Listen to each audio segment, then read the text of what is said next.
মেহিনুর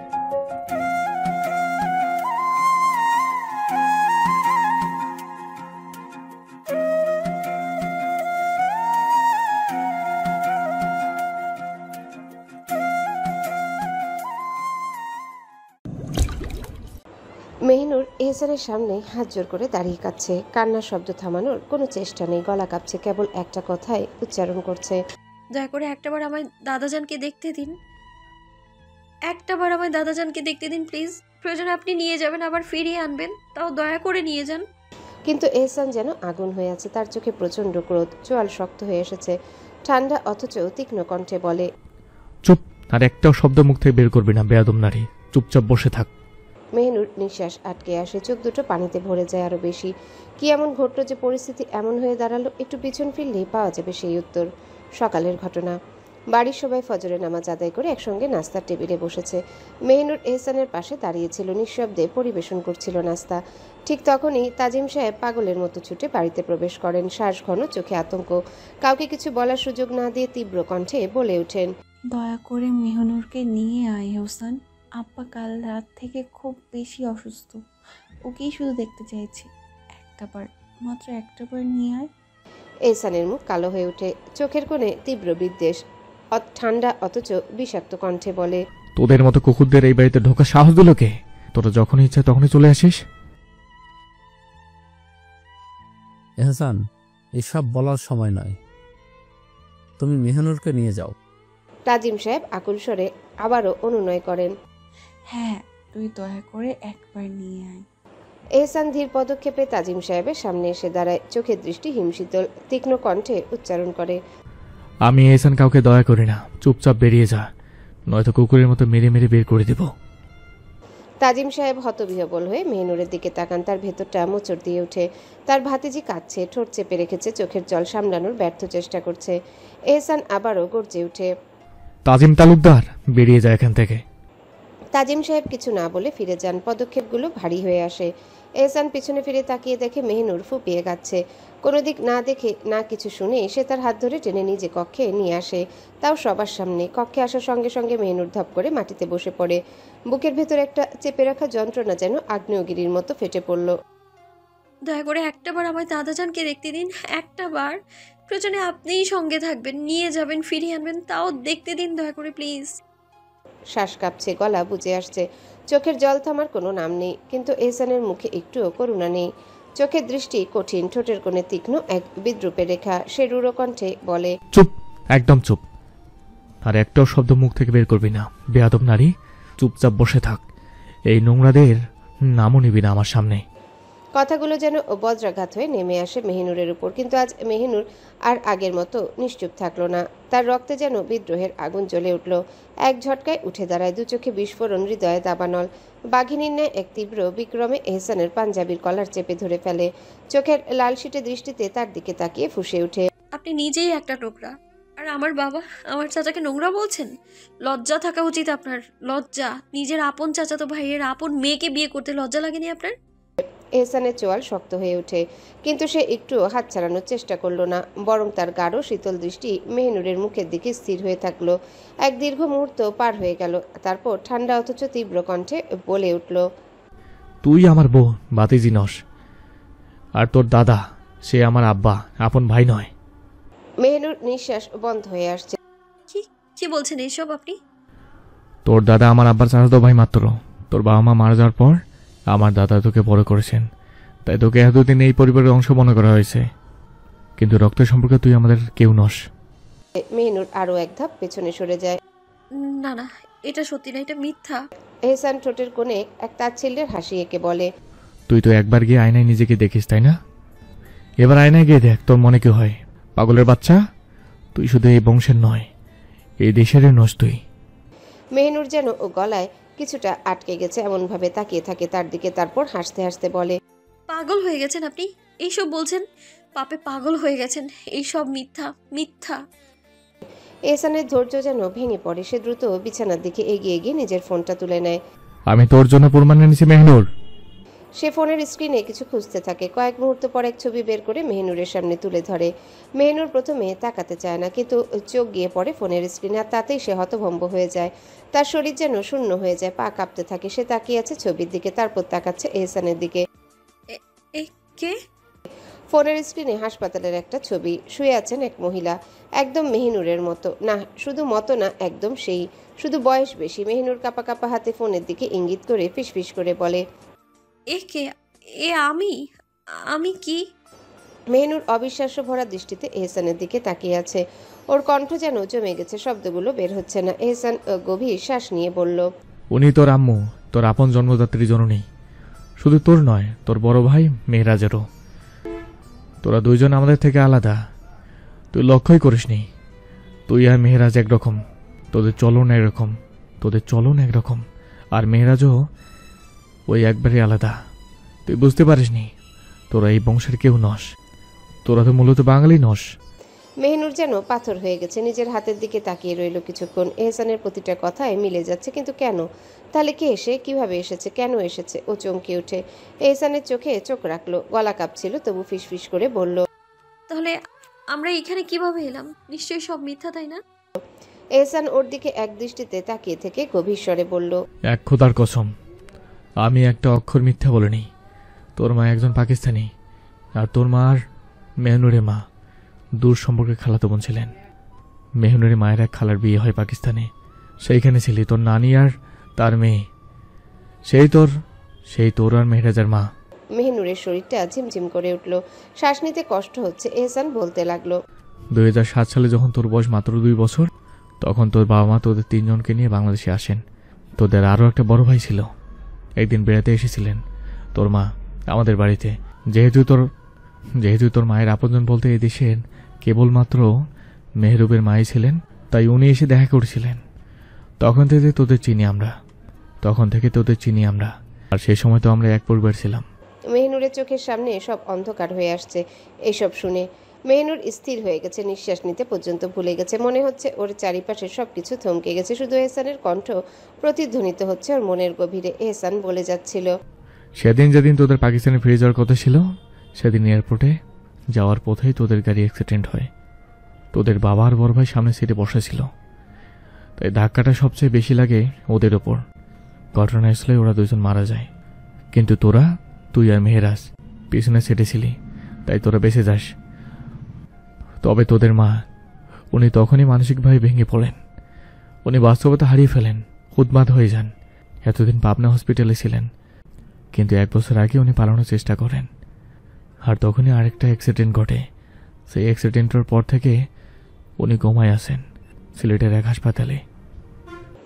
মেহনুরের গলা শুকিয়ে গেছে, একটা শব্দ বের হচ্ছে না। এহসান আবারও বলতে থাকে, গাড়ি অ্যাক্সিডেন্টের পর মাজারুল ভাই আর ওনার স্ত্রী তোদের আপন করে নেন। বাবা মার মতো আগলে রাখেন, বাবা মায়ের মতো আগলে রাখেন। তোদের তালুকদার বংশের পরিচয় ধরে রাখা হয়, তালুকদার নামেই তোদের বড় করা হয়, কিন্তু তোর আসল নাম নূর। মেহনুরের দেহটা যেন অবশ হয়ে গেল। ওর চারিপাশ কেমন ঝাপসা লাগছে, বুকের ভেতর একটা ফাঁকা শূন্যতা, যেন কেউ একটা ধাক্কা দিয়ে সবকিছু তছনছ করে দিয়েছে। তাহলে এতদিন যা বিশ্বাস করে এসেছে তার সব মিথ্যা? তাহলে কি সব সম্পর্ক মিথ্যা? মেহনুর অসহায় চোখে এহসানের দিকে তাকালো, কাপা কণ্ঠে বলল, তাহলে কি সব মিথ্যা? সব সম্পর্কই মিথ্যা? এই বলেই ডুকরে কেঁদে উঠল মেহনুর। ওর কান্না এহসানের বুকের ভেতর একটা অদৃশ্য শেলের মতো বিদ্ধ করলো। গম্ভীর চোখে মেহনুরের দিকে তাকিয়ে এহসান শান্ত অথচ দৃঢ় কণ্ঠে বলল, সব মিথ্যা, সব সম্পর্কে মিথ্যা। তবে এই এত মিথ্যার মধ্যে একটা সত্যি আছে, একটাই সত্যি, আর তা হলো তোর প্রতি আমার ভালোবাসা। মেহনুর আরো জোরে কেঁদে উঠল। আর সহ্য করতে পারল না এহসান। এগিয়ে গিয়ে ওকে শক্ত করে নিজের বুকে টেনে নিল। এক হাতে মেহনুরের মাথাটা আগলে রাখলো, আরেক হাতে ওর পিঠে আলতো করে হাত বুলিয়ে দিতে দিতে বলল, ভালোবাসি, আমি ভীষণ ভালোবাসি। সব মিথ্যার মাঝে একটা মাত্র সত্য, যে আমি তোমায় ভালোবাসি। মেহনুর কাঁদতে কাঁদতে ওকে সরিয়ে দেওয়ার চেষ্টা করলো, কেঁপে কেঁপে বলল, ছবেন না আমায়। মিথ্যে বলেছেন আপনি, ঘৃণা করি আমি আপনাকে, ঘৃণা করি। মিথ্যে বলেছেন আপনি। এহসান একটুও ছাড়লো না, বরং আরো শক্ত করে জড়িয়ে ধরে বলল, জানি তোর অন্তর কেঁপে উঠতেছে, কিন্তু এটাই চির সত্য। তুই আমার ভাতিজি নস, না তুই আমার রক্তের, না তুই আমার বংশের। কিছু মুহূর্ত পর মেহনুর ঘরের এক কোণে দেয়ালে মাথা ঠেকিয়ে বসে আছে। চোখ দিয়ে অঝরে জল গড়িয়ে পড়ছে, মনে হচ্ছে অন্তরটা জ্বলছে, একটা দগদগে আগুন পুড়িয়ে দিচ্ছে তাকে। সারা জীবন যাদের আপন ভেবেছে আজ প্রমাণ হলো তারা কেউই তার আপন নয়। তাহলে কি তার অস্তিত্বই মিথ্যা? নিশ্চয়ই মিথ্যা। সে তো এই দেশেরই না, তাহলে তার অস্তিত্ব মিথ্যা হবে না কেন? নিশ্চয়ই মিথ্যা, সব মিথ্যা। তার ভাইজান, বড় ভাইজান জানে এসব? হয়তো জানে, কারণ তখন তার বয়স ছিল 2 বছর আর বড় ভাইয়ের 5 বছর। হয়তো মনে রেখেছে, হয়তো মনে রাখেনি। এদিকে এহসান মেহনুরকে রেখে আসতে বাধ্য হয়েছে, কারণ বাগানে এক ক্লায়েন্ট এসেছে তাদের কোম্পানির কিছু বড় বড় কন্ট্রাক্ট সই করাতে, কিছু গুরুত্বপূর্ণ আলোচনা করতে। এহসান এতক্ষণ ধরে ধৈর্য নিয়ে ক্লায়েন্টকে সব বুঝিয়েছে। প্রথমে লোকটা আগ্রহ দেখালো, শেষে এসে না বলে দিল। এহসানের চোখে সন্দেহের ছায়া নেমে এলো। পাশে থাকে এনামের দিকে একবার তাকিয়ে নিয়ে সে বলে উঠল, 1 মিনিট, আমি এর চেয়ে উত্তম প্রজেক্ট রেখেছি, আমি এখনই নিয়ে আসছি, দাঁড়ান। ক্লায়েন্ট খুশি হয়ে মাথা নাড়ল। ঠিক আছে, নিয়ে আসুন। এহসান চেয়ার ছেড়ে উঠে নিজের চাদরটা ঠিক করে দ্রুত বাড়ির দিকে পা বাড়ায়। ঘরে ঢুকে সোজা কাপড় রাখার কক্ষে গিয়ে দরজা টাস করে আটকে দিল। মেহনুর ধ্যানমগ্ন ছিল। দরজার শব্দে চমকে তাকালো। কিছুক্ষণ একদৃষ্টিতে দরজার দিকে তাকিয়ে ওর শরীরটা কেমন অবশ হয়ে গেল, কারণ দরজা খুলে এহসান যখন বেরিয়ে এলো ওর হাতে একটা বিশাল স্নাইপার রাইফেল আর অন্য হাতে গান রাখার স্ট্যান্ড। মেহনুর থমকে গেল, তাড়াতাড়ি উঠে দাঁড়ালো। এটা দিয়ে কাকে মারতে যাচ্ছে? এহসান সোজা ব্যালকনিতে চলে আসে, স্ট্যান্ডটা রেলিংয়ের সাথে চুম্বকের মতো আটকে নেয়। তারপর সাবধানে স্নাইপার রাইফেল সেট করে নেয়। ব্যালকনির পর্দার আড়ালে দাঁড়িয়ে নিশানা ঠিক করে। টার্গেট সোজা ক্লায়েন্টের মাথা। মেহনুর ধীরে ধীরে শ্বাস আটকে এহসানের পিছনে আসে, ব্যালকনিতে এসে থমকে দাঁড়ায়। রাইফেল সেট হয়ে গেছে। এহসান ট্রিগারের উপর আঙ্গুল রাখতে মেহনুর কাপা গলায় ফিসফিস করে বলে, কাকে মারবেন? মারবেন না। এহসান মুহূর্তের জন্য ওর দিকে একবার তাকালো, তারপর কপাল কুঁচকে কঠোর স্বরে বলল, চুপচাপ দাঁড়িয়ে থাক, এটা তোর বেয়াদবি করার সময় নয়, বেয়াদব নারী। বলেই আবার নিশানায় চোখ রাখলো। তারপর এক কিংবদন্তি হেডশট নিল। বসে থাকা লোকটির এক শটে মাথার খুলি উড়ে গেল। এতে তার রক্ত ছিটকে গিয়ে উপস্থিত সবার গায়ে পড়ল। এহসান ঠোঁটের কোণে মুচকি হেসে নিজের পকেট থেকে ফোন বের করে এনামকে কল দেয়। এনাম নিজের মুখে থাকা রক্ত মুছে ক্ষিপ্ত স্বরে ফোন ধরে এহসানকে বলে, মারলি কেন? সমস্যা কি? এহসান ধীর স্বরে বলল, ওর শার্টের সামনে পকেটের কলম ভালো করে দেখ। শালা কুত্তার বাচ্চা আমাদের প্রজেক্টের আইডিয়া রেকর্ড করে অন্য কাউকে বেছে দেওয়ার পরিকল্পনা করছিল। এই বলেই ফোন কেটে দেয় এহসান। মেহনুর ধীর পায়ে ব্যালকনির কিনারে এগিয়ে এলো, নিচে কি হয়েছে দেখতে চাইলো। তখনই এহসান ওর হাত চেপে ধরে দাঁত চেপে বলে, কিছু দেখা লাগবে না, চুপচাপ আগের মতো কক্ষে চলে যা। মেহনুর রাগে ওর হাত ঝাঁকিয়ে সরিয়ে নিল, তারপর চোখের আগুন নিয়ে বলল, পাপি হাত দিয়ে স্পর্শ করবেন না, আমার ঘেন্না লাগে, ঘেন্না। কিভাবে মারতে পারলেন? একটা ক্ষুদ্র কারণে একটা মানুষকে মেরে ফেললেন। মেহনুরের কথায় যেন আগুন জ্বলে উঠল, কিন্তু এহসান সেই স্থির, কোনো প্রতিক্রিয়া নেই তার মুখে। বরং পরম মমতায় সে মেহনুরের হাত ধরে এক ঝটকায় টেনে নেয় নিজের বুকের কাছে। 2 হাতে শক্ত করে চেপে ধরে ওর কোমর, যেন এতটুকু দূরে সরতে না পারে। তুই আমায় ঘৃণা করবি নাকি ভালোবাসবি সেটা তোর ব্যাপার, এতে আমার কিচ্ছু যায় আসে না। আমি সব সহ্য করতে পারি, কিন্তু ধোঁকা একদম সহ্য করতে পারি না, তাই উড়িয়ে দিয়েছি ওরে। এহসান মেহনুরের কোমর একটু বেশি জোরেই চেপে ধরেছে, তাই মেহনুর দাঁত চেপে এহসানের 2 হাত খামচে ধরে বলে, আমার কষ্ট হচ্ছে, ছাড়ুন। কিন্তু এহসান ছাড়ল না, বরং আরো শক্ত করে জড়িয়ে ধরে বলল, কষ্ট হলে হোক, আমার ধ্বংসের আগুনে যদি তোকে একটু একটু করে পোড়াতে হয় তবে ক্ষতি কি? মেহনুরের নিঃশ্বাস বন্ধ হয়ে আসছে। সত্যি খুব কষ্ট হচ্ছিল তার, কষ্ট হওয়ারই তো কথা। এহসানের পুরুষালী হাত এভাবে শক্ত করে চেপে ধরেছে তার কোমর। চোখ মুখ কুঁচকে গেল, ওর কষ্টে ফিস ফিস করে বলে উঠল, ছিঁড়ে নেবেন নাকি এখন শরীরে মাংস? যে এইভাবে খাবলে ধরে আছেন, ছাড়ুন বলছি। এহসান চুপচাপ ওর চোখের দিকে তাকিয়ে রইল, তৃষ্ণার্ত দৃষ্টি। তবে আজ সে যা দেখছে তা একেবারেই অপ্রত্যাশিত ঘৃণা, নিখাত নির্মম ঘৃণা। মেহনুরের চোখে আজ স্পষ্ট ঘৃণার প্রতিচ্ছবি, যেন কেউ ছুরি বসিয়ে দিয়েছে তার কলিজায়। গত রাতে তো এমন ছিল না, কাল রাতে তো কত সুন্দর চোখে তাকিয়েছিল সে, তাহলে আজ এমন কেন? দুর্বল গলায় বলল এহসান, আর একবার শুধু ঘৃণাহীন দৃষ্টিতে তাকানো যায় না আমার পানে? শুধু একবার মেহনুর। মেহনুর থমকে গেল। এই মানুষটা কি সত্যি পাগল হয়ে গেল? সে কঠিন স্বরে বলল, আপনি শুধুই ঘৃণার যোগ্য, শুধুমাত্র ঘৃণার। এহসান নিঃশ্বাস ফেলল, ব্যাকুল কণ্ঠে বলল, হ্যাঁ, আমি ঘৃণার যোগ্য, সারা জীবন ঘৃণা করা আমায়, কিন্তু আজ, অন্তত আজ একবার ঘৃণাহীন চোখে তাকাও আমার পানে। মেহনুর অন্যদিকে মুখ ঘুরিয়ে নিল। তার কি করা উচিত? তার চোখের সামনে এত বড় সত্য, এত বড় ভয়াবহতা, একটা খুন, এত রক্ত। এহসান কি বুঝছে না তার অবস্থান? না, সে নিশ্চয়ই বুঝছে না। যদি বুঝতো তবে কি এমন করতো? আহত চোখে তাকে মেহিনুর বলল, আপনি বুঝলেন না আমায়, বুঝলেন না আমার পরিস্থিতি, বুঝবেন কি করে? আপনি তো আর আমার আত্মার কেউ নন যে আমার অন্তরের অবস্থা বুঝবেন। এহসান এক ঝটকায় ওকে আরো কাছে টেনে আনলো। হাত বাড়িয়ে মেহিনুরের চোখের নিচে জমে থাকা জল মুছে দিতে দিতে বলল, তুই আমার আত্মা রাখলে আর তোর অন্তরের কথা আমি জানবো না? এমন কি করে হয়? আমি জানি তুই ভেঙে পড়েছিস, কিন্তু সত্যি এটাই, তুই এই বংশের কেউ নস, তুই এই দেশেরও কেউ নস।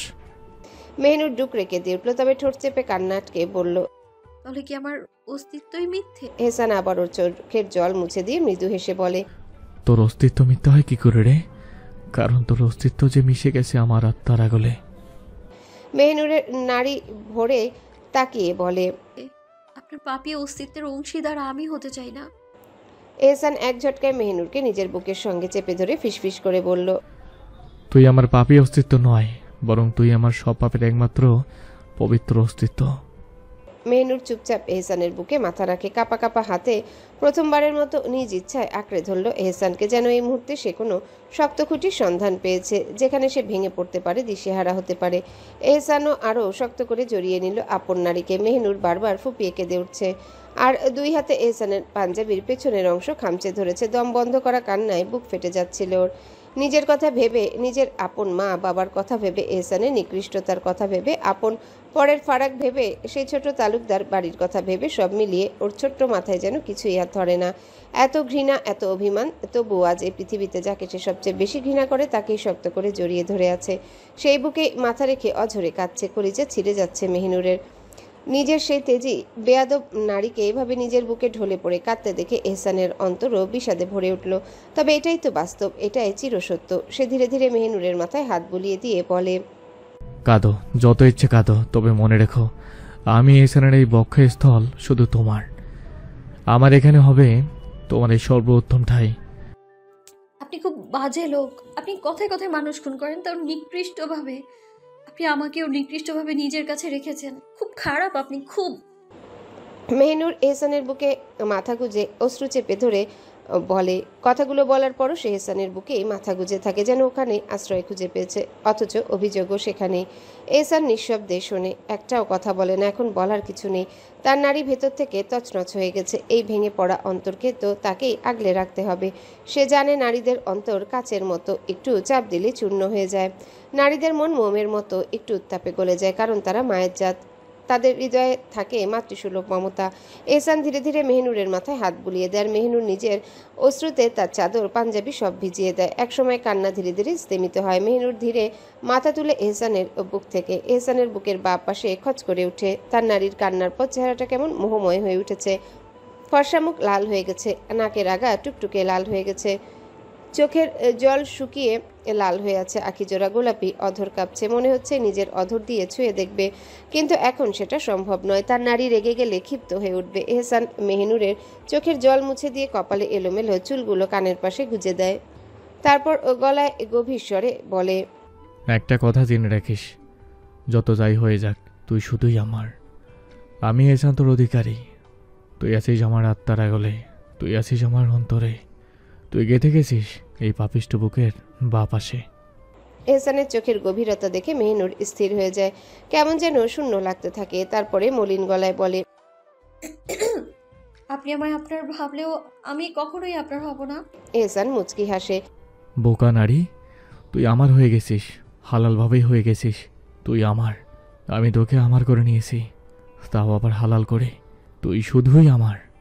মেহিনুরের বুক ধকধক করে ওঠে। কেন হচ্ছে এমন? কেন মনে হচ্ছে অনুভূতিগুলো নতুন? কিন্তু সে নিজেকে সামলে নিয়ে বলে, আপনি আমায় হালাল করে পাননি, কারণ আপনি আমায় জোর করে নিজের করে নিয়েছেন, আর এটা কখনোই হালাল হবে না। এহসান তাচ্ছিল্যের হাসি দিয়ে বলে, কি করতাম বল? 9টা বছর তোকে চেয়েছি, তোকে হালালভাবে চেয়েছি, বারবার তোকে চেয়েছি। তোর ওই স্বার্থপর বাপ চাচার কাছে জমি পর্যন্ত দিয়েছি, কিন্তু তোর ওই মির্জাফররা তোকে আমার হাতে দিল না। তারা বারবার বিশ্বাসঘাতকতা করেছে, তাই তোকে এমনভাবে নিজের করে নেওয়া ছাড়া আমার আর উপায় ছিল না। মেহনুর কিছু বলতে যাবে ঠিক তখনই দরজার ওপাশ থেকে কেউ ডাক দিল। এহসান ধীর পায়ে দরজার দিকে এগিয়ে গেল, এক ঝটকায় কপাট খুলে দিল। দরজার ওপাশে দাঁড়িয়ে আছেন তার মা এনিসা বেগম। এনিসা বেগম এহসানকে এড়িয়ে ঘরে প্রবেশ করলেন।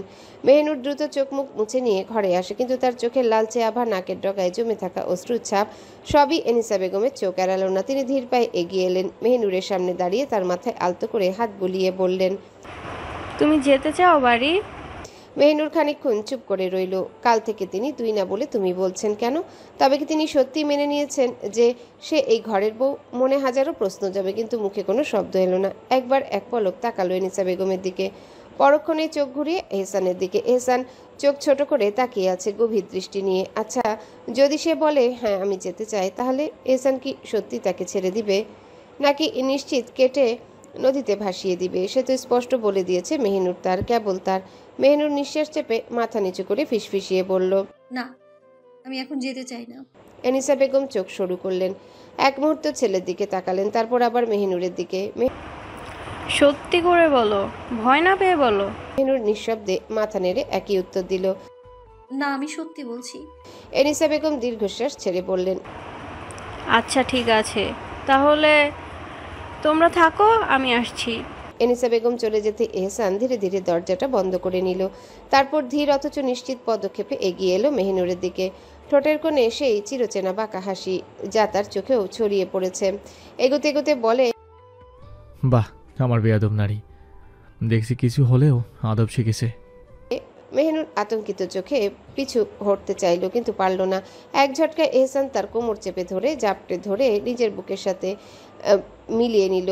মেহনুর হকচকিয়ে উঠল, ঠোঁট কাঁপছে, নিঃশ্বাস তীব্র হয়ে এসেছে। তখনই এহসান হাসি মাখা মুখে বলে, এত সুন্দর আদব দেখানোর জন্য তো তোকে কিছু দিতে হয়। মেহনুরের শ্বাস আটকে গেল। কি? এহসান মুচকি হেসে মেহনুরের মুখের দিকে ধীরে ধীরে নিজের মুখ নামিয়ে আনলো। মেহনুরের শরীর শিউরে উঠল, বিদ্যুতের ঝটকার মতো একটা অনুভূতি সারা শরীরে ছড়িয়ে পড়ল।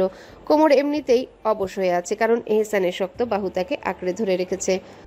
আর এখন এহসানের শরীরে সেই চিরচেনা ঘ্রাণ তার নাকে এসে লাগতেই দম বন্ধ হয়ে আসছে। এই ঘ্রাণ, এই উষ্ণতা, এই অধিকার। মেহনুর কেমন যেন মাতাল হয়ে যাচ্ছে, নিয়ন্ত্রণ হারিয়ে ফেলছে। ঠিক তখনই এহসান তার কপালে ঠোঁট ছুঁয়ে দিল, একবার, দুইবার, তিনবার, গভীর দীর্ঘক্ষণ ধরে। মেহনুরের দেহেও কেঁপে উঠল, সে নিঃশ্বাস বন্ধ করে ফেলল, যেন কোনো নিষিদ্ধ স্পর্শ তাকে ছুঁয়ে গেছে। এটা তোর পুরস্কার, আমার বোকা নারী। এহসানের কণ্ঠে এক ধরনের মোহময় গাম্ভীর্য, যা মেহনুরের বুকের ধকানিকে আরো বাড়িয়ে দিল। আল্লাহ, এই অধিকার, এই অদ্ভুত অনুভূতি, সে কি সত্যি আজ এহসানের হয়ে গেছে? এহসান বিরক্তির সঙ্গে মেহনুরকে ছেড়ে দিয়ে চোখ ঘুরিয়ে তাকালো ফোনের দিকে। একটু শান্তিতে বেগমকে ভালোবাসতেও পারলাম না এই ফোনের জন্য। মোবাইল কানে দিতে ওপাশ থেকে হাসিবের অস্থির কণ্ঠ ভেসে এলো। আসসালামু আলাইকুম ভাইজান। ওয়ালাইকুম আসসালাম। ভাইজান, আজকের মিছিলে রফিকের পোলাপান খুব সমস্যা করেছে, কয়েকজন গুরুতর আহত।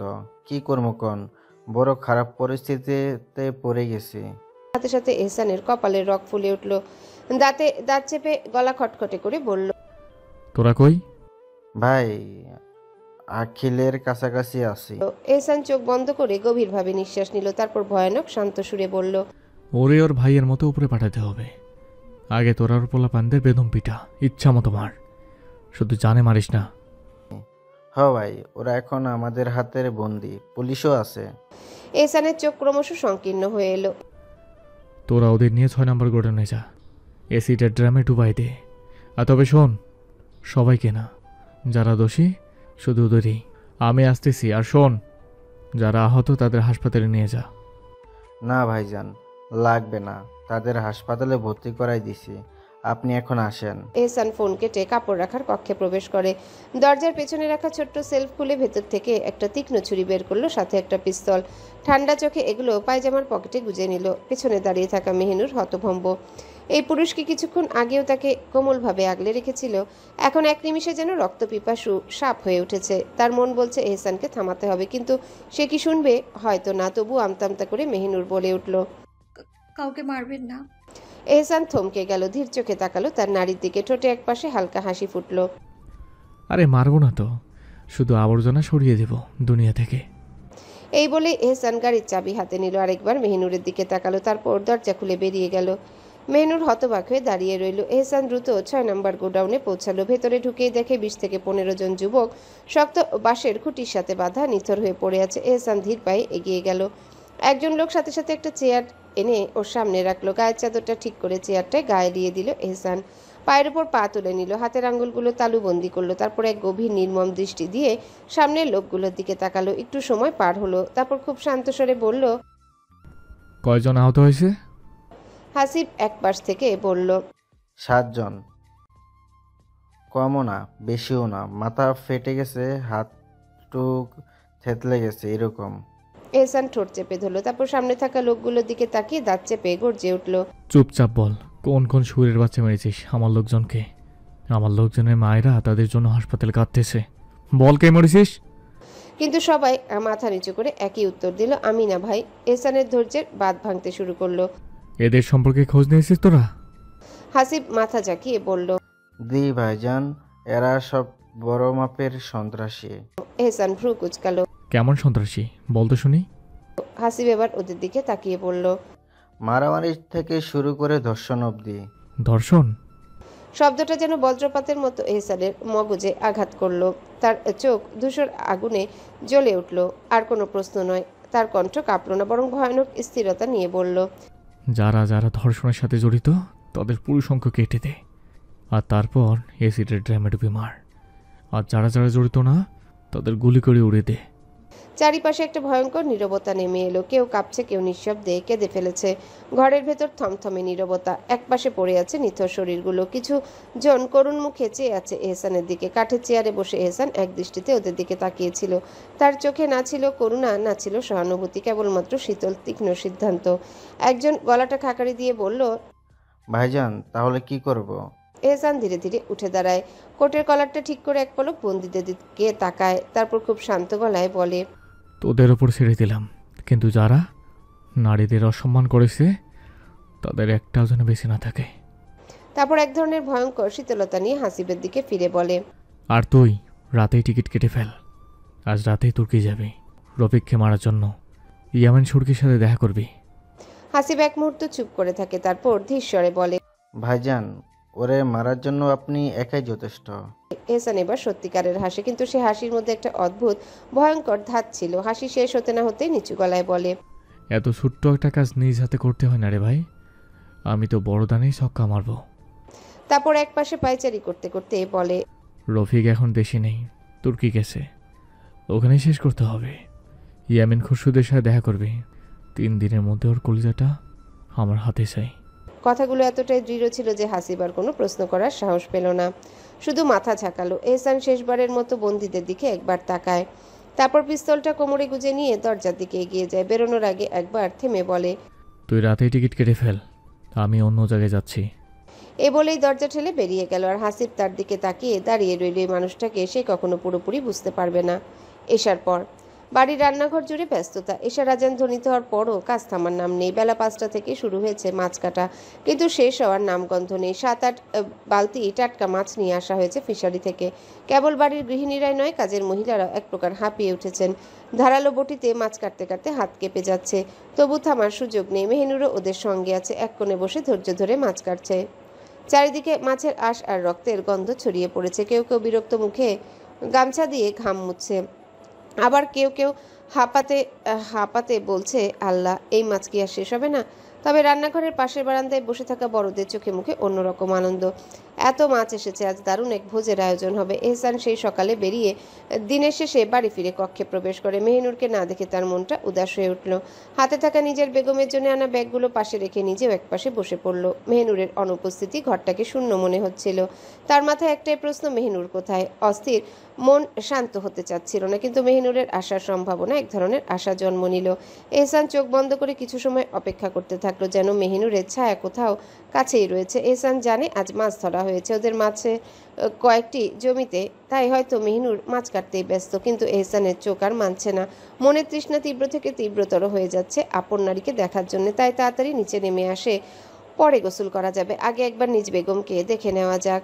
তাই বেরিয়ে আসে কক্ষ থেকে। উদ্দেশ্য নিজের মনের তৃষ্ণা মেটানো, নিজের নারীকে মন ভরে দেখা। তাড়াতাড়ি নিচে চলে আসে এহসান, তারপর রান্নাঘরে প্রবেশ করে।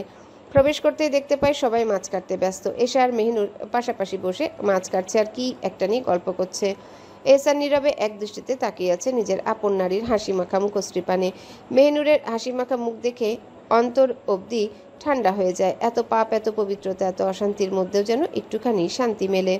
এহসান জানে এই যে মেহনুর হাসছে, গল্প করছে, সবই নিজেকে সামলে নেওয়ার চেষ্টা। মেহনুর যতটা শান্ত দেখাচ্ছে ততটা অশান্তই তার মন। নিজের সম্পর্কে এত বড় একটা চিরসত্য শুনে নিশ্চয়ই কেউ ভালো থাকতে পারবে না। আর অন্তত তার নারী তো নয়, কারণ তার নারী অল্পতে ভেঙে পড়ে, মোমের মতো গলে যায়। তার নারীর মন যে কোমল। এহসানকে রান্নাঘরের দরজায় দাঁড়িয়ে থাকতে দেখে এনিসা বেগম কিছুটা হতবুদ্ধি হয়ে যান। তার ছেলে তো রান্নাঘরে সহজে আসে না, তাহলে আজ নিশ্চয়ই আপন বেগমের টানে। এনিসা বেগম তাই মেহনুরকে উদ্দেশ্য করে বলে, মেহনুর, তুমি উঠো, হাত ধুয়ে এহসানকে চা দাও, সে চায়ের জন্য রান্নাঘরে এসেছে। এনিসা বেগমের কথায় সবাই এক পলক রান্নাঘরের দরজার দিকে তাকায়। প্রথমে সবাই অবাক হলেও পরে ঠিকই সব বুঝে যায়। মেহনুর এহসানের দিকে তাকিয়ে থাকে, কেন জানি কেমন কেমন লাগছিল তার। সারাদিন এই পাপিষ্ট পুরুষের মুখ সে আজ দেখেনি, তবে এখন যেন মনের কোথাও না কোথাও শান্তি অনুভব করছে। মেহনুর আর কিছু ভাবে না, চুপচাপ উঠে রান্নাঘরের বেসিনে হাত ধুয়ে নেয়। এহসান বলে, চা কক্ষে পাঠিয়ে দিও, আমি যাচ্ছি। মেহনুর এক পলক এহসানের দিকে তাকিয়ে দীর্ঘশ্বাস ফেলে, তারপর মাথা নাড়ায়। এহসান জবাব পেয়ে নিজ কক্ষের দিকে এগিয়ে যায়। কক্ষে এসে একখানা লুঙ্গি আর টাওয়েল নিয়ে বাথরুমে প্রবেশ করে, উদ্দেশ্য ভালো করে গোসল করে পবিত্র হওয়া। মেহনুর চা বানিয়ে সবার উদ্দেশ্যে বলে, কি করব, চাকে নিয়ে যাবে? আয়েশা বেগম বলেন, তুমি নিয়ে যাও একটু কষ্ট করে, কারণ সবাই কাজে ব্যস্ত। মেহনুর বলে, আচ্ছা। মেহনুর যাওয়ার জন্য পা বাড়ালে এনিসা বেগম পিছন থেকে বলেন, তোমার আর আশা লাগবে না, আমরাই সব গুছিয়ে নেব। মেহনুর পিছনে তাকে শুধু মাথা নাড়ায়। মেহনুর চলে যেতেই সবাই হেসে ওঠে, কারণ সবাই বুঝতে পেরেছে এহসানের ব্যাকুলতা। সবাই বুঝতে পারলেও বোকা মেহনুর তা জানে না, হয়তো এমন চিন্তা মাথায় আনেনি। মেহনুর কক্ষে প্রবেশ করে চায়ের ট্রে হাতে ধীর পায়ে বিছানার দিকে এগিয়ে আসে। কক্ষে ঢুকতে দেখতে পায় এহসান বাথরুম থেকে বের হচ্ছে। পরনে শুধু একখানা লুঙ্গি আর কাঁধে ঝুলানো একখানা সাদা টাওয়েল, যা দিয়ে সে চুল মুছছে। মেহনুরের চোখে স্পষ্ট ভেসে ওঠে এহসানের ফর্সা নিখুঁত ভয়ঙ্কর সুন্দর শরীর। সাথে সাথে লজ্জায় লাল হয়ে যায় সে। ছিছি, কতটা নির্লজ্জ হয়ে যাচ্ছে এই নির্লজ্জ পুরুষের সাথে থেকে। যেভাবে তাকিয়েছিল মেহনুরের মাথা নিচু করে দাঁড়িয়ে থাকে। এহসান মেহনুরকে ভাবে দেখে টিটকারি মেরে হেসে বলে, যা দেখা তো দেখে নিলে, এখন লজ্জা পাচ্ছিস কেন? মেহনুর চোখ ছোট করে বলে, আমি কখন তাকালাম আর কি দেখলাম? এহসান হাসতে হাসতে এগিয়ে আসে। বোকা ভাবিস না আমায় নারী, কখন কিভাবে তাকাস আমি সব জানি। আর হলো বাকি দেখা সব, তা তো দেখেই নিলি, শুধু আমার। এহসান আর কিছু বলতে পারে না। মেহনুর হাতে চায়ের কাপ ধরিয়ে দিয়ে দাঁত চেপে বলে, চাটা গিলে নিন। এহসান এক পলক চায়ের কাপের দিকে তাকায়, ফের মেহনুরের দিকে চেয়ে বলে, এখন তো আর চা গেলতে ইচ্ছে করছে না। মেহনুর বিরক্ত হয়ে বলে, তো কি গিলতে ইচ্ছে করছে শুনি? এহসান ঠোঁট কেটে হেসে বলে, তোকেই গেলতে ইচ্ছে করছে, তাও চকলেটের মতো। এমন উক্তি শুনে মেহনুরের লজ্জায় কান দিয়ে যেন গরম বাতাস বের হতে থাকে। মনে মনে ভাবে, কি লজ্জাচ্ছি, এত খারাপ এই মানুষ। সে চোখ বন্ধ করে লম্বা শ্বাস নেয়, শরীরের লোম খাড়া হয়ে গেছে এত নির্লজ্জ কথা। মেহনুর আর এক মুহূর্ত দাঁড়ায় না, সোজা চলে যায় কাপড় রাখার ঘরে। সারা শরীর এখনো মাছের গন্ধে ভরা, সারাদিন কেঁদে ভেতরটা অশান্ত হয়ে আছে। এখন গোসল করাটা খুব দরকার। কক্ষে প্রবেশ করে তার চোখ যায় তার আলমারির দিকে। সে জানে আলমারির দরজা খুললেই তার কাপড়গুলি রাখা আছে, তবে আজ এহসান নিজে তাকে কাপড় তুলতে দেয়নি। মেহনুর অবাক হয়ে যায়। আলমারি খুলে দেখে এটা আসলে অনেক বড়। সে ভেবেছিল হয়তো কয়েকটা শাড়ি আর কিছু সাধারণ কাপড় রাখা হবে, কিন্তু তার ধারণা ভুল ছিল। আলমারি 7টি অংশে বিভক্ত। এক অংশে সুতির শাড়ি, অন্য অংশে নেট আর সিল্কের শাড়ি, একেবারে অন্য অংশে সুতির 3 পিস, গোল্ড ড্রেস, নামাজের হিজাব, গর্জিয়াস 3 পিস এবং আরও অনেক সুন্দর শাড়ি, ড্রেস, বোরখা, হিজাব, নিকাব রাখা। মেহনুর একে একে ড্রয়ারগুলো খুলে দেখে। প্রতিটা ড্রয়ারে রয়েছে আতর, সুগন্ধি আর সাজসজ্জার নানা উপকরণ। জীবনের প্রথম এত সাজসজ্জার জিনিস সে দেখে। মেয়ে হওয়া সত্ত্বেও কখনো নিজের ঠোঁটে লিপস্টিকও লাগায়নি। আর সাজগোজ তো অনেক দূরের ব্যাপার। তবে এখন এসব দেখার সময় নেই। তার তাড়াতাড়ি একটা কালো রঙের 3 পিস নিয়ে নেয় এবং আলমারির দরজা বন্ধ করে দেয়। তবে যখন সে পেছনে ফিরে যায় তখন আবারও তার চোখ পড়ে এহসানের দিকে। সে দেখে এহসান কক্ষে পা রাখছে, সম্ভবত কাপড় পরার জন্য এসেছে। যাই হোক, বেহায়া পুরুষ, এখন কাপড় তো দিবি, আর সেই বেহারা চোখগুলো বেহায়া পুরুষের দিকে যাবে না। এমনটা ভেবে মেহনুর নিজেকে একটু এমনটা ভেবে মেহিনুর নিজেকে একটু আশ্বস্ত করে নেয়। এহসান ওর দিকে এক পলক তাকিয়ে যে আলমারিতে টি শার্ট রাখা থেকে সেই দিকে এগিয়ে যায়। উদ্দেশ্য একটা টি শার্ট নেওয়া, তাই মন মতো টি শার্ট খুঁজতে থাকে। মেহিনুর এক দৃষ্টিতে এহসানের পানে তাকিয়ে রয়েছে। কেন জানি তার শুধু এহসানের পানে তাকাতে ইচ্ছা করে, কোনো বিশেষ কারণ ছাড়াই শুধুমাত্র তাকিয়ে থাকতে ইচ্ছা হয়, কিন্তু কেন তা সে জানে না। সে শুধু জানে এহসানকে দেখতে হবে, ভালোভাবে দেখতে হবে। এভাবে তাকাতে তাকাতে মেহিনুর কক্ষ থেকে বের হতে উদ্যত হয়, কিন্তু তার অসাবধানতার কারণে কক্ষ থেকে বের হওয়ার পথে হঠাৎ দেয়ালের সাথে মাথা ঠুকে যায়। আর ঠুকবে না কেন, সে যে এহসানের পানে তাকিয়ে হাঁটছিল। এমন হঠাৎ ধাক্কায় মেহিনুর মাথায় তীব্র ব্যথা অনুভব করে। ব্যথার তীব্রতায় তার সবকিছু ঘুরতে শুরু করে, যেন দুনিয়া এক জায়গায় থেমে যাচ্ছে। তার মুখ দিয়ে বেরিয়ে আসে আল্লাহ। মাথায় হাত বুলাতে বুলাতে সে নিজেকে সামলানোর চেষ্টা করে, তবে ব্যথা এতটা তীব্র যে তাকে আর সামলানো যাচ্ছে না। এহসান মেহিনুরের দিকে এগিয়ে আসতে আসতে দাঁত চেপে বলে, হিয়া মাহবুদ, এক বেয়াদব নারী জুটাইলে আমার কপালে, যার কিনে আছে আদব আর না আছে কাণ্ডজ্ঞান। এই কথা বলে এহসান মেহিনুরের কাছে এসে তার কপাল থেকে মেহিনুরের হাত এক প্রকার জোর করে সরিয়ে নেয়। চোখে ক্ষোভ আর গলাতে রাগের অনুনাদ। এহসান মেহিনুরের কপালে হাত বুলিয়ে দিতে দিতে বলে, তাকাবি তো বুঝলাম, কিন্তু এমন তাকালি যে নিজের 12টা বাজিয়ে দিলি। খুব ব্যথা করছে নিশ্চয়ই। মেহিনুর চোখ খিচে বলে, না, ব্যথা করছে না। এহসান যেন মেহিনুরের সৃষ্ট অস্বস্তি বুঝতে পারলেও থেমে না গিয়ে ধমকে গিয়ে বলে, চুপ বেয়াদব নারী, ব্যথা করছে না তো তোর চোখে জল এলো কি করে? মেহিনুরের জন্য কিছু বলার সুযোগ না দিয়ে এহসান এক ঝটকায় মেহিনুরকে নিজের কোলে তুলে নেয়। মেহিনুর হতভম্ব হয়ে যায়। কি, এই সামান্য ব্যাপারে ওকে কোলে তুলে নিল এই পুরুষ? ছি ছি ছি, তাও খালি গায়ে। দোষ তো নিজেরই। কেন তাকাতে গেল? না তাকালে এমন হতোই না। এহসান যেন মেহিনুরের শরীরের অস্বস্তি বুঝে আরও টেনে ধরল, যার জন্য মেহিনুর এহসানের বুকে লেপটে যায়, যার ফলে মেহিনুরের নাকে সেই চেনা ঘ্রাণ পৌঁছায়। এহসানের শরীরের ঘ্রাণে যেন মেহিনুরকে বশে নিয়ে আসে। পুরো পৃথিবী যেন তার চারিপাশে ঘুরছে। অজানা এক অনুভূতি তাকে মাতোয়ারা করে তুলছে। এহসান মেহিনুরের কক্ষে নিয়ে এসে বিছানায় শুইয়ে দেয়। তার অস্থির গলার শব্দ বের হয়, বরফ দিবি এনে লাগিয়ে, ফুলে গেছে কপাল। মেহিনুর হাত দিয়ে না না ইশারা করে অস্বীকার জানিয়ে বলে, না না, লাগবে না, আমি গোসল করবো এখন, সব ঠিক হয়ে যাবে গোসল করে নিলে ইনশাআল্লাহ। মেহিনুর ধীর পায়ে উঠে হাতে থাকা কাপড় নিয়ে বাথরুমের দিকে এগিয়ে যায়। কিছু মুহূর্ত পর গোসল সেরে বেরিয়ে এসে সে দেখতে পায় এহসান বেলকনিতে দাঁড়িয়ে আকাশের দিকে তাকিয়ে আছে। প্রথমে মনে করেছিল হয়তো এহসান ঘরে নেই, কিন্তু বেলকনির কাছে আসতেই তার বুঝে যায় এহসান বেলকনিতে রয়েছে, কারণ তার শরীরের ঘ্রাণ মেহিনুরকে জানিয়ে দেয় তার উপস্থিতি। মেহিনুর দীর্ঘশ্বাস ফেলে চুপচাপ এগিয়ে গিয়ে টাওয়েলটা চুল থেকে খুলে বেলকনির রেলিংয়ে মেলে দেয়। তারপর চুলকে হালকা করে ঝাড়িয়ে মাথায় ওড়না টেনে নেয়। যখনই পা বাড়াতে যাবার মুহূর্ত, তখনই চোখে পড়ে এহসানের দিকে। তবে এবার আর তাকায় না, নিজেকে সংযত করে বেলকনি থেকে চলে আসতে নেয়। কিন্তু এহসান তার দিকে চোখ তুলে বলে, আর কখনো কালো রঙের কিছু পরবি না মেহিনুর। মেহিনুর একটু ভ্রু কুচকে হালকা ঘাড় ঘুরিয়ে তাকায় এহসানের দিকে আর জিজ্ঞাসা করে, কেন? এহসান তার চোখে তাকিয়ে নেশাময় সুরে বলে, তোর কালো পোশাক তোর সৌন্দর্যকে আরো অপূর্ব করে তোলে। এত তোর ভয়ঙ্কর এই সৌন্দর্য আমায় মাথা করে তোলে রে। মেহিনুর এহসানের এমন কথা স্তম্ভিত হয়ে যায়, কিন্তু কোনো উত্তর না দিয়ে চুপচাপ কক্ষে ফিরে আসে। কক্ষে প্রবেশ করার পর তার চোখ পড়ে প্যাকেটগুলোতে। এগুলো কি? মনে মনে ভেবে সেগুলোর দিকে এগোয়, হয়তো কিছুটা বিরক্ত হয়ে। এত মাথা ঘামানোর কি দরকার, ভাবতে থাকে। এখন তো নিচে যাওয়ার সময় খাবার খেতে হবে। মেহিনুর ধীর পায়ে কক্ষ থেকে বেরিয়ে আসতে নেয়, তখনই এহসান পেছন থেকে ডাক দিয়ে বলে, মেহিনুর, প্যাকেটগুলো খুলে দে। মেহিনুর কিছুটা বিস্ময় নিয়ে তাকিয়ে পেছনে ঘুরে বললে, কিন্তু এহসান তার কথা এক প্রকার ছিনিয়ে নিয়ে বিছানায় বসতে বসতে বলে, চুপচাপ আমি যা বলছি তা কর। বেয়াদব নারী, সবসময় তর্ক করিস কেন? মেহিনুর আর কিছু বলে না, চুপচাপ আলতো পায়ে বিছানায় এসে বসে। একটা প্যাকেট হাতে নিয়ে খুলতেই তার চোখে বিস্ময়ে ঝলসে ওঠে। সে ভেবেছিল শুধু একটা মিসওয়াক আনতে বলেছিল, কিন্তু এহসান তো 20টিরও বেশি মিসওয়াক নিয়ে এসেছে। মেহিনুর মিসওয়াকগুলো বের করে এহসানকে দেখিয়ে বলে, এতটা কে আনতে বলেছিল যে যা পেলেন তা পেট ভরে নিয়ে নিলেন? এহসান মুচকি হেসে তার বেগমের দিকে তাকায়। এই মুহূর্তে তার বেগমকে একদম বাঙালি বেগম লাগছে। কেমন রেগে গেছে অপচয় করার জন্য। এমন মুহূর্ত তার জীবনে কখনো আসবে তা ভাবতেও পারেনি। তবে সে কোনো উত্তর দেয় না, এক দৃষ্টিতে মেহিনুরের দিকে তাকিয়ে থাকে। মেহিনুর মিসওয়াকগুলো রেখে অন্য একটা প্যাকেট খুলে দেখে এখানে 8 থেকে 10টা মেহেদি এবং কিছু স্টিকার রয়েছে। অবাক হয়ে সেগুলো হাতে নিয়ে এহসানের দিকে তাকিয়ে বলে, এগুলো কার? এহসান সোজাসুজি উত্তর দেয়, তোর।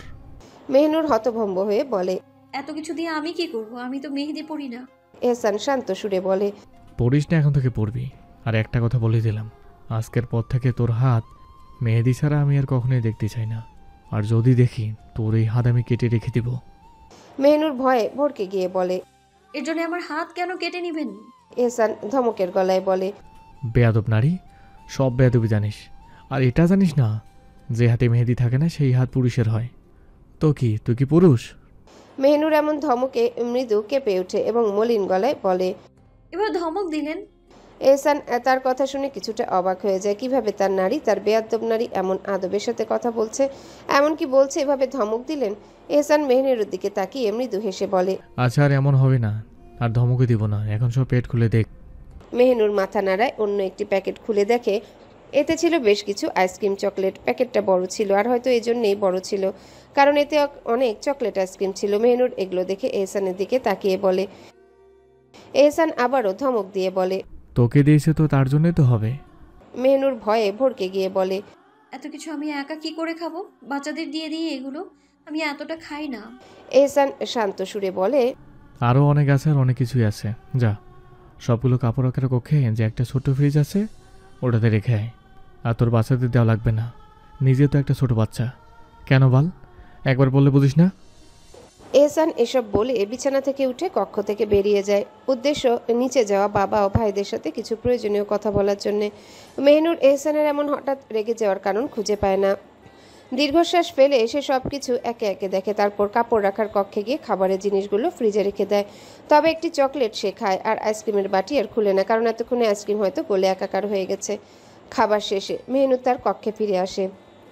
এহসান খাবার খেয়ে বাগানে গেছে, একজন লোক তার সাথে জরুরি দেখা করতে এসেছেন। মেহনুর কক্ষে এসে আলমারি থেকে একটা মিসওয়াক বের করে, কিন্তু তার উপরের অংশ থ্যাতলানো নয়, তাই সে রেখে দেয়। ভাবে সকালে নিচে গিয়ে করবে, এখন অজু করে নেয়। এমনি মেহনুর অজু করে কক্ষে রাখা ওয়ার্ড্রপ থেকে এনিসা বেগমের দেওয়া কোরআন শরীফ বের করে। তার উদ্দেশ্য ছিল এই কোরআন শরীফখানার তেলাওয়াত করা।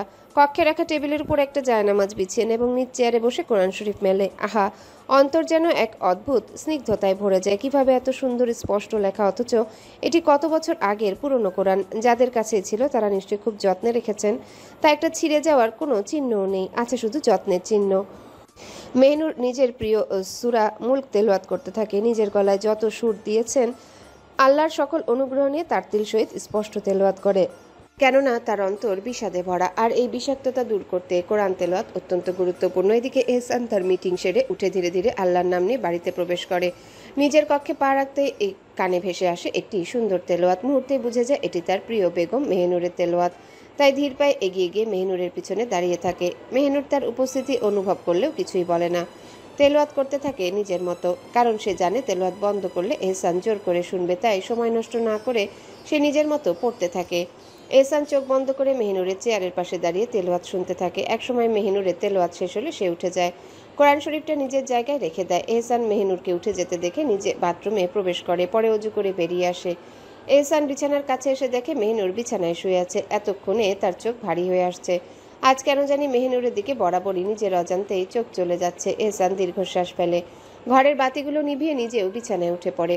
মেহনুর দীর্ঘ এক হতাশার শ্বাস নেয়, তারপর আলতো করে এগিয়ে এসে এহসানের পাপিষ্ট বুকে নিশ্চিন্তে মাথা রাখে। সে জানে যদি সে নিজে আসে এহসান ঠিকই তাকে বুকে আগলে ধরবে, তাই নিজেই আসা ভালো, কারণ তার জেদের কোনো মূল্য নেই। এই দুনিয়ায় তারই মূল্য নেই, আর তার জেদের মূল্যই কেনই বা থাকবে। এহসান মেহনুরকে নিজের বুকে আষ্টে পৃষ্ঠে জড়িয়ে নেয়, এত জোরে চেপে ধরেছে যে মেহনুরের মনে হয় তার শরীরের সমস্ত হাড় ভেঙে যাবে। এতটা শক্তি দিয়ে ধরেছে যে মেহনুর চিৎকার করে বলে। মেরে ফেলবেন নাকি? এভাবে ধরলেন, ছাড়ুন বলছি, অশুভ পুরুষ। এহসান মেহনুরের এমন চিৎকারে ওকে ছেড়ে দেয় ঠিকই, কিন্তু মেহনুরের কয়েকবার শ্বাস নিতে নিতে এহসান মেহনুরকে বালিশে শুইয়ে দেয়। শুইয়ে দিয়ে মেহনুরের দুই হাত আলতো চেপে ধরে, আর এক পলকে নিজে অর্ধশোয়া হয়ে অর্ধভর দিয়ে মেহনুরের উপর শুয়ে যায়। ব্যাস এতেই মেহনুর আটকে ওঠে, কলিজা অবধি ঘামতে শুরু করে। কি করছে এই পুরুষ? এখন উল্টো পাল্টা কিছু করবে নাকি? মেহনুর এসব ভাবছে আর সমান তালে নড়াচড়া করছে। তবে এহসান এসবের কিছু যায় আসে না। সে এক দৃষ্টিতে তাকিয়ে আছে মেহনুরের ঠোঁটের নিচে থাকা লাল তিলটায়। বেলকনির পর্দা একটু এলিয়ে দেওয়া, তাই চাঁদের আলো স্পষ্ট ওদের উপর এসে পড়ছে, যার ফলে মেহনুরের ঠোঁটের তিলটা চকচক করছে চাঁদের আলোয় বারবারই। এহসান আর নিজেকে ধরে রাখতে পারে না, নিজের ঠোঁট এক পলকে ডুবিয়ে দেয় নিজের আপন নারীর ওই ঠোঁটের নিচের তিলে। এহসানের ঠোঁটের স্পর্শ পেতে মেহনুর বরফের ন্যায় জমে যায়, শিরদাঁড়া দিয়ে শীতল স্রোত বইতে থাকে তার। এহসানের খোঁচা খোঁচা দাড়ি গিয়ে মেহনুরের নরম ত্বকে এক প্রকার বিঁধে গেছে। অসম্ভব অস্বস্তি হচ্ছে মেহনুরের। এর মধ্যে নড়াচড়াও করতে পারছে না, গলা শুকিয়ে আসছে তার। এহসান কিছু মুহূর্ত পর নিজের ঠোঁট তিলটার থেকে তুলে নেয়। তারপর কিছু মুহূর্ত নেশাক্ত চোখে মেহনুরের ঠোঁটের পানে তাকিয়ে তাকে গোলাপি ঠোঁট জোড়া ভয়ে বারবার কাঁপছে গোলাপি অধরখানা, শুকিয়ে আসছে অধরখানা। মনে হচ্ছে এই অধরখানা তাকে ভীষণ রকম টানছে, ভীষণ রকম।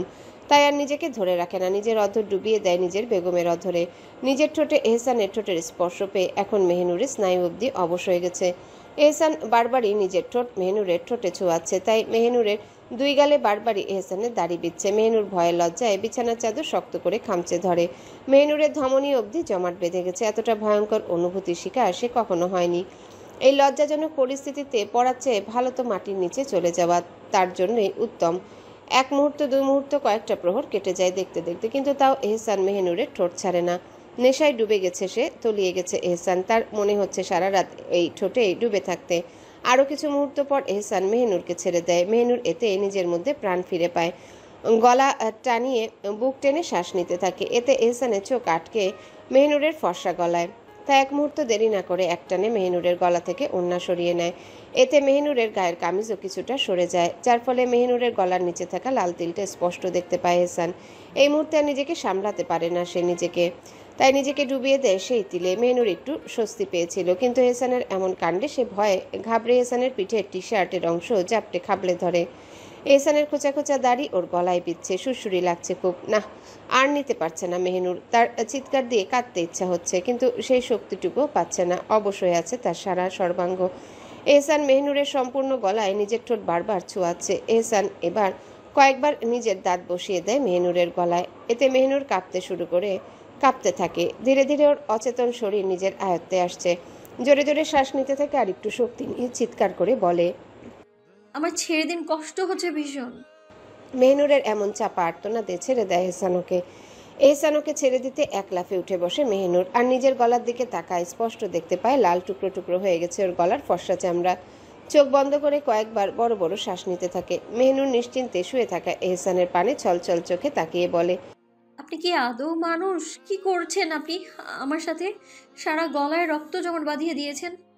এহসান দীর্ঘশ্বাস ফেলে বলে, শুক্রিয়া আদায় কর যে শুধু গলায় রক্ত জমাট বাঁধিয়েছি, সারা শরীরই নয়। মেহনুর এবার কেঁদে দিবে এমন পরিস্থিতিতে সে এহসানকে নিজের গাল দেখিয়ে বলে, দেখুন কি করেছেন আপনি, আমার গাল নিজের দাড়ি দিয়ে কিভাবে ক্ষত বিক্ষত করেছেন দেখুন। এহসান নিজে দুই হাত নিজের মাথার পেছনে দিয়ে আয়েশ করে শুতে শুতে বলে, আমার দাড়ি আর অধর দিয়ে তো সারা শরীর ক্ষত বিক্ষত হওয়ার কথা ছিল, তার বদলে শুধু গাল আর গলাই হয়েছে। তুই শুক্রিয়া আদায় কর, বেয়াদব নারী। এহসানের এমন উত্তর শুনে এবার মেহনুর ঠোঁট ভেঙে কেঁদে ওঠে। কারণ এই কয়দিনে এহসান যতই ওকে চড়থাপ্পড় মারুক, কিন্তু তাও এমন আচরণ করেনি। তাই গলা চেপে কেঁদে দেয়। যথেষ্ট চেষ্টা করছে কান্না না করা, কিন্তু তাতেও কাজ হয়নি। এহসান মেহনুরকে কাঁদতে দেখে শান্ত গলায় বলে, কান্না বন্ধ কর বেয়াদব নারী, নয়তো তোর এই কান্নাকে আমি চিৎকারে পরিণত করব। এহসানের এমন অসভ্য ইঙ্গিতে কথা বলায় মেহনুর মুহূর্তেই বুঝে যায় এহসান কি বলতে চাইছে, তাই কান্না বন্ধ করে রেগে বলে, আমি চলে যাচ্ছি এখান থেকে, আমি এশার সাথে থাকবো, আমি আপনার সাথে থাকবো না। এই বলে মেহনুর যখনই অগ্রসর হয় বিছানা থেকে নামতে, তখনই এহসান ওকে হ্যাচকা টানে বালিশে শুইয়ে দেয়। মেহনুর কিছু মুহূর্ত পর বুঝে উঠতে পারে কি হয়েছে। এহসান এমন জোরে টান দিয়েছে ওর মাথা ঘুরে গেছে এক প্রকার। মেহনুর সব বুঝতে পেরে যেই না আবার উঠতে যাবে, তখনই এহসান ওর কোমরে হাত রাখে। এই নড়াচড়ায় কামিজটা কিছুটা সরে গেছে, তাই এহসানের হাত মেহনুরের উন্মুক্ত কোমরে স্পর্শ করে। এহসান কোনো কিছু না ভেবে সমানতালে সুরসুরি দিতে থাকে মেহনুরের কোমরে। এতে নিজের অনিচ্ছাকৃতভাবে খিলখিলিয়ে শব্দ করে হেসে ওঠে মেহনুর। নিজের নারীকে হাসতে দেখে অন্তর অবধি ঠান্ডা হয়ে যায় এহসানের। নিজেও শব্দ করে হেসে ওঠে। জান, তাড়াতাড়ি রেডি হয়ে নাও, তোমার জন্য একটা সুন্দর চমক আছে। এহসান খুশিতে গদগদ হয়ে ঘরে ঢুকে কথাগুলো ছুড়ে দিল এক প্রকার মেহনুরের দিকে। বেচারি মেহনুর কাল রাতের পর থেকে লজ্জায় নিজের কাছে মুখ দেখাতে পারছে না।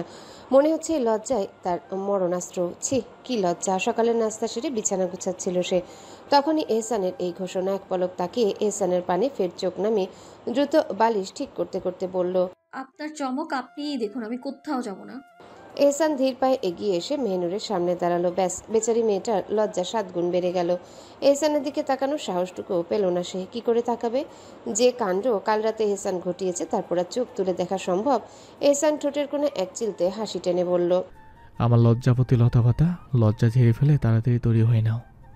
মেহনুর ধীর গতিতে চোখ তুলে তাকালো, সন্দিগ্ধ স্বরে বলল। কোথায় যাব? এহসান মৃদু হেসে বলল। গেলেই দেখতে পাবে।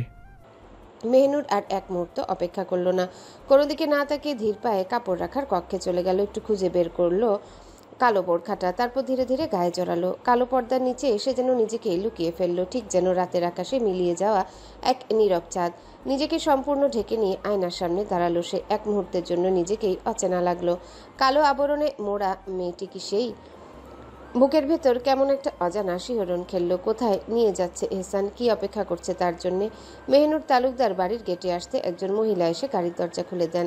গাড়ির দরজা খুলে দিতেই ধীর পায়ে উঠে বসলো মেহনুর। বসতে না বসতে এহসান নরম হাতে তার চোখের উপর কালো একটা কাপড় বেঁধে দেয়। এটা আবার কি? মেহনুর চমকে উঠে ফিসফিস করে বলল। এহসান একগাল হাসলো, কিন্তু কিছু বলল না, শুধু আলতো করে তার হাতটা নিজের শক্ত মুঠোয় ধরে নিল।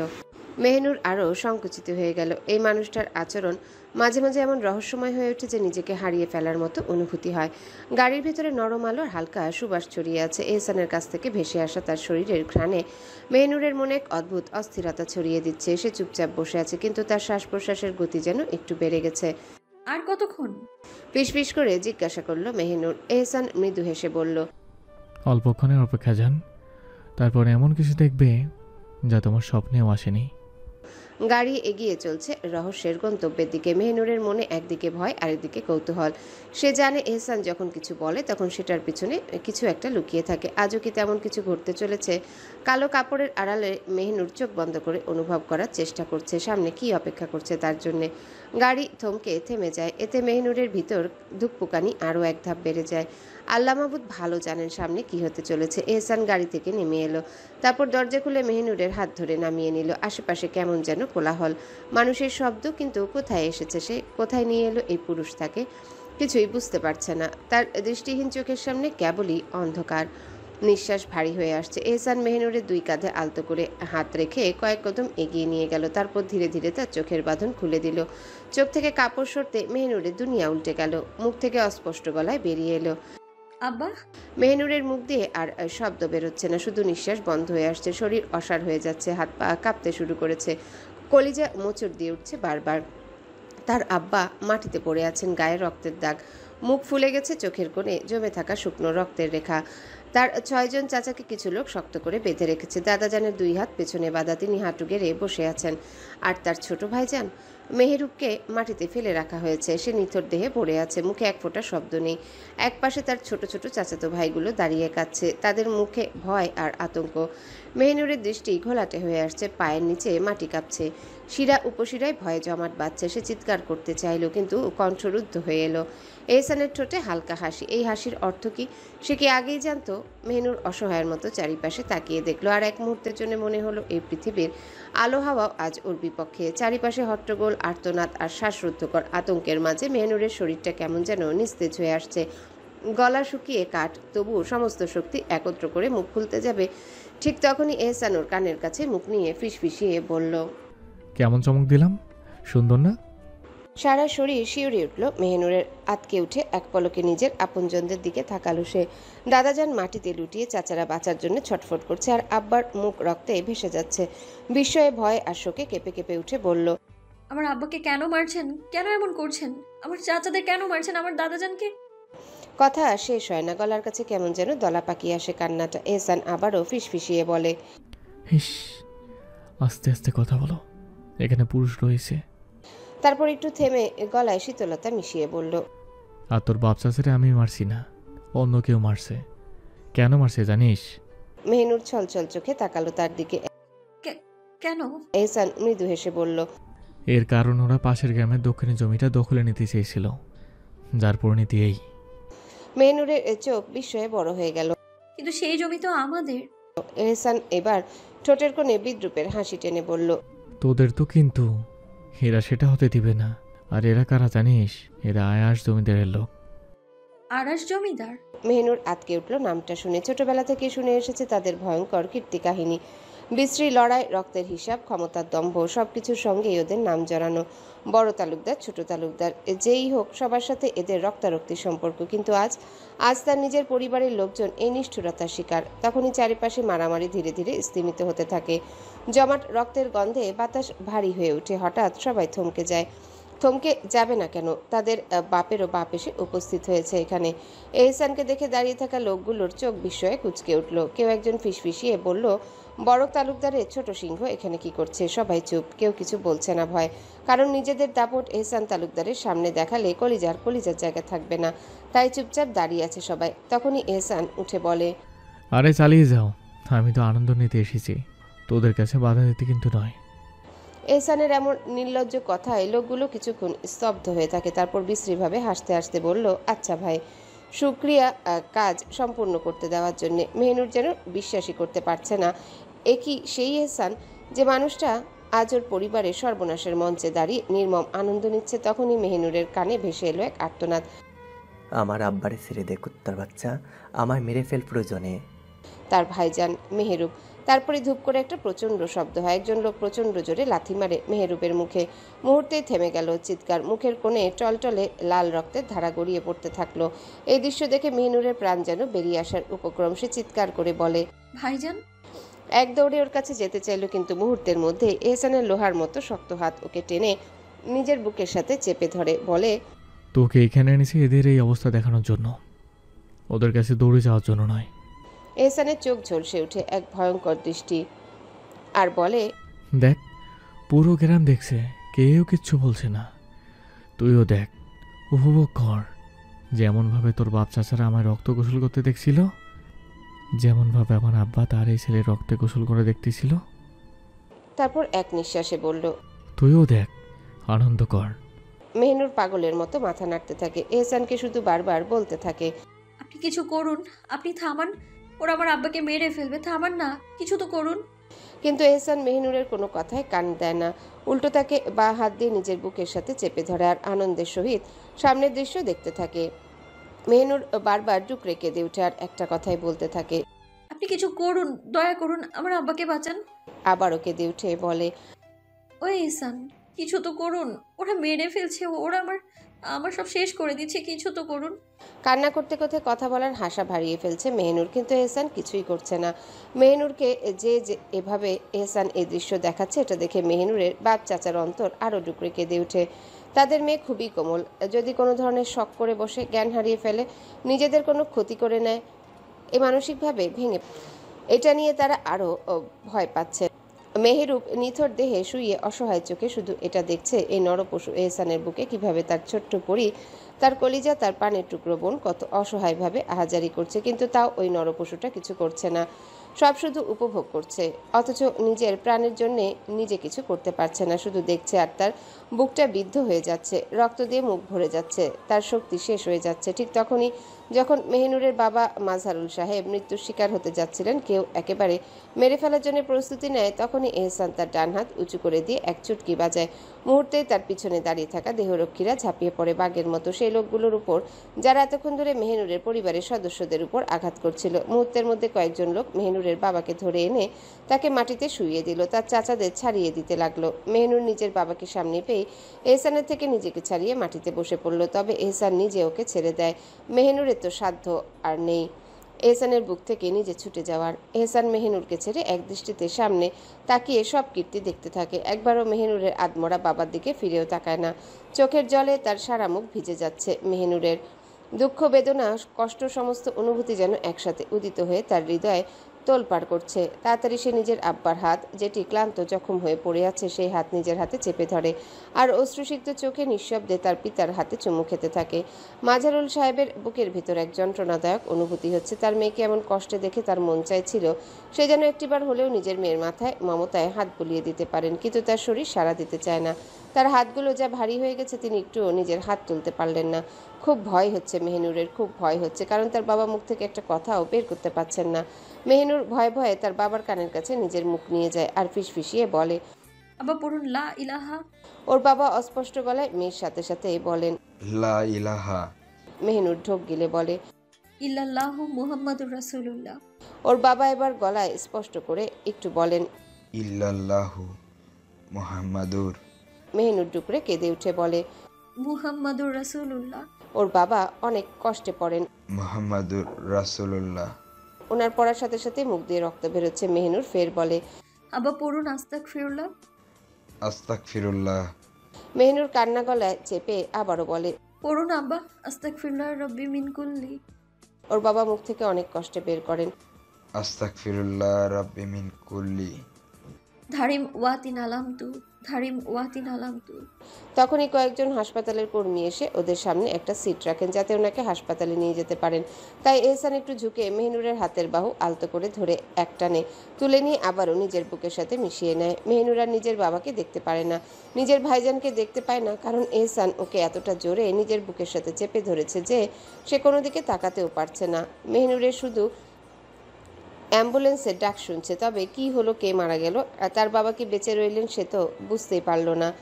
এইসব কিছু ঘটেছে এহসানের কারণে, সব কিছুই ঘটেছে তার জন্যে। যদি সে এসব উপভোগ না করতো, যদি সে বাধা দিত, তবে এমন কিছুই হতো না। মেহনুরের মনে প্রতি মুহূর্তে ভীষণ ঘৃণার পাহাড় জমে উঠছে, শুধু ঘৃণা জন্মাচ্ছে এহসানের প্রতি। যখন সবাইকে হাসপাতালে নেওয়া হয় এবং সেই লোকগুলোকে মেরে হাসপাতালে পাঠানো হয়, তখন এহসান মেহনুরকে ছেড়ে দেয়। মেহনুর ছাড়া পেয়ে পাগলের মতো এদিক ওদিক তাকায়। কি এই মাঠে সে আর এহসান ছাড়া কেউ নেই? কয়েক মুহূর্ত আগে তো সবাই ছিল, কোথায় গেল সবাই? তার ভাই, ছোট ছোট ভাইগুলো কোথায়? মেহনুর পাগলের মতো মাটিতে হাঁটু গেড়ে বসে পড়ে আর দেখতে পায় যে তার বাবা যেখানে শুয়েছিল সেখানকার মাটিতে কিছুটা রক্ত লেগে রয়েছে।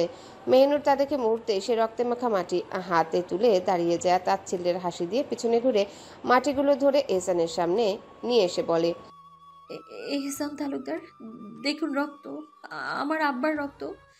আপন তো খুব পছন্দ করেন আপনি খুব রক্ত, তাই না? দেখুন না রক্ত, আমার আব্বার রক্ত।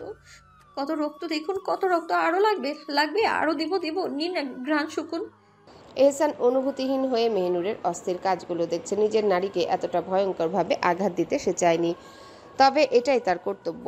তাকে তার আপনজনদের কষ্ট পেতে দেখিয়ে যন্ত্রণা বোঝানোর চেষ্টা করছে, কারণ সে চায় মেহনুরও বুঝুক তার বাপ চাচার জন্য এহসানরা ঠিক কতটা কষ্ট পেয়েছে কিংবা পাচ্ছে। মেহনুর দৌড়ে গিয়ে মেহরুবের যেখানে রক্ত পড়েছে সেই জায়গা থেকে এক খাবলা রক্ত মাখা মাটি তুলে এনে এহসানের সামনে ধরে বলে, দেখুন রক্ত, নিজের ক্ষোভ মেটান। এটা আমার ভাইজানের রক্ত, এখনো তরতাজা রক্ত, সুন্দর না? নিশ্চয়ই আপনার খুব ভালো লাগবে, ঘ্রাণ নিন রক্তের। তারপর মেহনুর পাগলের মতো এদিক ওদিক তাকিয়ে আরো বলে, ওখানে দেখুন আমার চাচাদের রক্ত লেগে আছে, যান না, দেখুন, আপনার খুব মজা হবে, তরতাজা রক্ত বলে কথা। এই কথা বলার পর মেহনুর ডুকরে কেঁদে ওঠে। এহসান তার সামনে এসে তাকে সামলানোর জন্য এগিয়ে এলে মেহনুর চিৎকার করে পিছু হটে বলে, খবরদার আপনি কাছে আসবেন না, আমার ঘেন্না লাগে, বমি পায়, আমার নিজের অস্তিত্বের উপর ঘেন্না লাগছে। আসবেন না একদম, আপনি আমার কাছে একদম আসবেন না, ঘৃণা করি আমি আপনাকে। কিন্তু এহসান তো আর এসব শুনবে না। সে ঝাঁপিয়ে গিয়ে মেহনুরকে বুকে আঁকড়ে ধরে তার মাথায় হাত বুলিয়ে দিতে দিতে বলে, হ্যালো বন্ধুরা, পরবর্তী পার্ট খুব তাড়াতাড়ি আসবে, তো সবাই অপেক্ষায় থাকো। আর চ্যানেলটি যারা এখনো সাবস্ক্রাইব করোনি তারা পরবর্তী পার্ট দেখার জন্য চ্যানেলটি সাবস্ক্রাইব করে রেখো। ধন্যবাদ সবাইকে, আমাদের সাথেই থেকো।